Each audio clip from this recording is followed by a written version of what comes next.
Pressure never disappears as you level up. It multiplies. So the question isn't how do I avoid stress? It's how do I decide faster inside it? Most people treat decision-making like it's some kind of innate talent. It's not. Decision speed is a skill, and like any other skill, it's trained. It's trained through 3 key methods: repetition, constraints, and pre-commitment.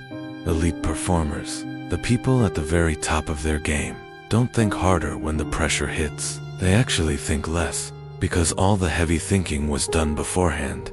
They've prepared, they've rehearsed. When the moment of truth arrives, they execute a preloaded program. This is where pre-decision systems come into play, especially in business and finance. High-level operators don't waste time forming opinions in the heat of the moment. Instead, they build decision filters. Think of them as a set of rules that govern their actions. These could be spending rules, like never spending more than a certain percentage of revenue on a non-essential item. They could be strict investment criteria, defining exactly what a good investment looks like before the opportunity even appears. They have hiring standards, a non-negotiable checklist for bringing people onto the team. And crucially, they have exit conditions, knowing exactly when to walk away from a project, a deal, or an investment. When the pressure hits, the system makes the decision, not your emotions. That's real control. If your decisions depend on how you feel that day, you don't actually own your outcomes. You're just a passenger. Now, let's talk about stress itself. Avoiding pressure doesn't make you strong. It makes you fragile. Controlled exposure to stress is what builds dominance. You have to train for it, just like an athlete trains for a big game. So how do you do this practically? Start by giving yourself shorter deadlines. Force yourself to make choices with limited information. Run simulated downside scenarios. Ask yourself, what's the worst that can happen, and how would I handle it? Use public accountability. Announce your goals to your team or your network. This creates a positive pressure to follow through.